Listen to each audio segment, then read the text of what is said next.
So I just want to take the time to talk about the differences between the investor mindset versus the consumer mindset. And there's huge differences, consumer mindset versus the investor mindset.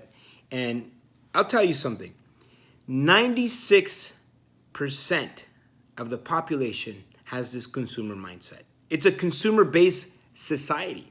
And there's nothing wrong with that. There's absolutely nothing wrong with that.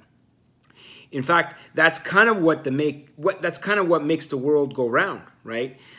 People spending. We are living on an economic planet, and you need consumers. I mean, you have 96% of the people that are consumers, and the entire education, everything is based on being this robot that gets a job, works 9 to 5, and then you need to consume. Right? And so it's a different type of mindset. And then the other mindset is the investor mindset.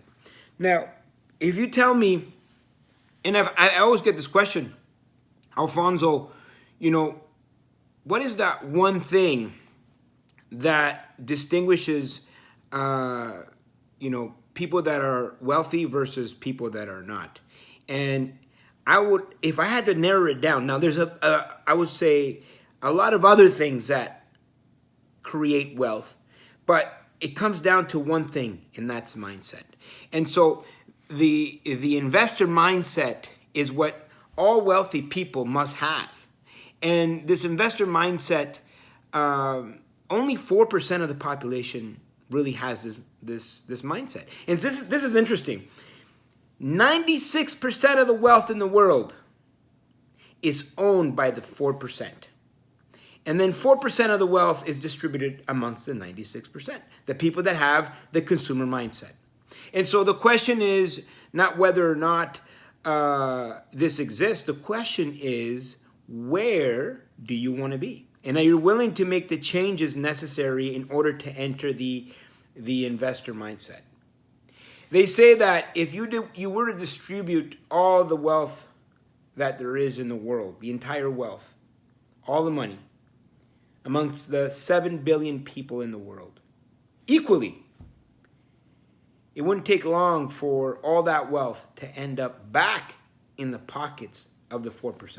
That's something really interesting to think about. I mean, and I'll tell you, it wouldn't even take a year, right? Because the 4% will figure out ways to get the money, to attract the money to them. Whether it's business, real estate, whatever it is that the way you see life is the mindset. And so what's some of the differences? Well, the consumer mindset trades time for money. The consumer mindset trades time for money. What does that mean? Well, time is the most valuable thing that we have in life. I mean, that's what wealth is for. Wealth is creation of time. And for the most part, 96% of the people out there trade their most valuable asset, which is time, for money. And so they're exchanging something extremely valuable for something that is less than the value of time. Now, the 4%, people that have the investor mindset, understand the value of time, and they understand how important time is, and they will trade money for time. They will buy the time from the 96%. Someone like Richard Branson that employs 100,000 people around the world, he owns a lot of time. So the 4% own more time. And by the way, everybody has the same 24 hours. So what does that mean? It means that the people that are in that 4%, not only are they the most productive, and the reason they're the most productive is because they own the time. And that is the most valuable. And so when you go to a job and you exchange your time for money, you are essentially in that consumer mindset, right? You're exchanging something of value for something less than. And so that's where the first one, understanding the value of people and understanding the value of owning other people's time. Now, the second one, I would say it's a big one because, exactly of exchanging time, the 96%, the consumers, people that are in that consumer mindset, they work for money, right? So they exchange their time for money. And so the investors, money works for them. You see, that's a huge difference. Huge difference. Are you working for money or is money working for you? Money is not a good master, but money is a good tool to use to create wealth. And so, are you working for money or is money working for you? If money is working for you and you see everything in your life in terms of, of a return on investment, that means you have the investor mindset.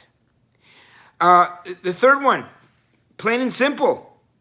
How do you see life? And the people in consumers, they consume, they buy stuff. Not that the investors don't buy stuff, but it's how they buy stuff. So the consumers go out there and buy stuff. They want that instant gratification. In fact, they go into debt to buy stuff. And the investors, the entrepreneurs, buy investments, right? And so we get this idea when we talk about the rich and famous. Now, rich and wealthy is different. Someone that is an actor or a singer, they're still they're still in the 96%, whether you make, millions of dollars or not. That's irrelevant. Because the second that person stops acting or singing, or maybe they're a professional athlete, the second they stop, the flow of the money stops. Versus the investor, what they look to do first is to get their money to work for them. And so they look for more investments that yield cash flow, businesses and real estate. And so other dividend paying investments, even other assets as well. And so what the investors do is they look for investments while other people buy stuff. Now, the investors also buy stuff, but it's when they buy it. For example, the average consumer, they want to buy stuff first. And, they buy the cars, that single family house, they want to have the life first and pay for it in the next 20, 25 to 30 years. The investors look at the return on investment and they want to make sure that all of their money is working for them. And so what they create is the multiplying effect, which their money's now, the money that their investment is producing money, and that money they're taking it back and then reinvesting that money. So they're multiplying their investments. After they've built wealth, then they buy stuff, but they buy it cash. And that's the next difference. Number 4 is the consumers use debt to buy cash, and investors use debt. The consumers use debt to buy stuff, even more stuff, and investors use debt to buy more investments, more opportunities, more real estate, cash flow in real estate, more businesses, more dividends, more assets. And that's a huge difference. Now, the consumer, the way they look at life, they say to themselves, well, I can't afford it. Everything in life they look at and they say, well, I can't afford it, which is normal. If you're trading your time for money, everything will seem expensive. The investor asks a very important question. And the question is, how can I afford it? It's not that the investor does not want to buy a boat, a cottage, a single family home, or a car, or whatever, a luxury car, what have you. Is the way they ask that question, right? So if you talk about like for example, a luxury car, and the consumer says, well, I can't afford that. And then, it's almost like they put it out of even the equation for the average person. Now, the other side of that is the consumer that gets into debt before having built their wealth into buying that luxury car, because somehow, somewhere, if you take debt, you could leverage something and pay it off in the next 10 years, and you can afford that luxury car. The investor says, how? The word how empowers you.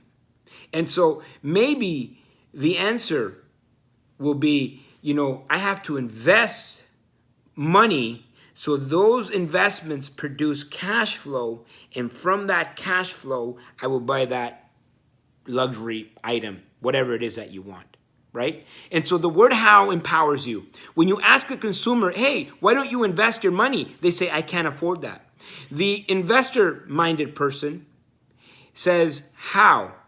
How am I going to be able to invest?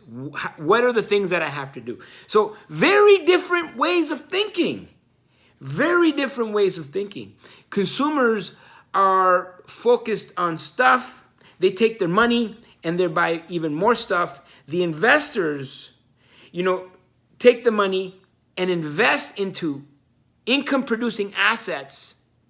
And with that income, they turn around and buy more investments and more investments and more investments, making them wealthier and creating that multiplying effect, which is the massive differences between the two. Either you're a consumer or you're an investor. Are you a consumer or are you an investor? How do you value your time? Do you value the other people? Are you willing to invest in other people? Are you willing to invest into real estate? Are you willing to invest into businesses? Are you willing to invest in yourself? Or are you just going to be someone that just focuses on buying stuff? Either way, I think there's beautiful people everywhere. That has nothing to do. I mean, I love all people, and if you're a consumer and you're happy, that's great, and if you're an investor and you're happy, that's also great. So those are the two different mindsets, my friends, and when it comes down to building wealth, think about where you are, in terms of the investor mindset or the consumer mindset, and, try to enter that investor mindset and just, turn your life around. Instead of buying stuff like a single family home or a luxury car or clothing or trips, think about the return on investment on your time and money. And that's basically what an entrepreneur is. An entrepreneur takes risk with time and money to organize people in a commercial activity. And so, you're risking your time and money. You're investing in people. You're investing in infrastructure. You're investing into real estate. Now, notice how I separate the two. Single family is a luxury item versus cash flowing real estate. Real estate that will pay you and your family for generations to come. That's very different, right? Stocks that pay dividends. Any asset that pays a dividend, this is where you want to be. This is where you want to invest, because those dividends, you reinvest them into more assets, creating more wealth for yourself. And so where do you want to be? Consumer, 96% of the people, or investors? Well, either way, my friends, I hope you are happy, you are well, and if you enjoy what you're hearing, connect with me. You can subscribe to this channel and hit the bell to be notified anytime I do a video. At the end of the day, you guys are great. Alfonso loves you, and we'll see you at the top.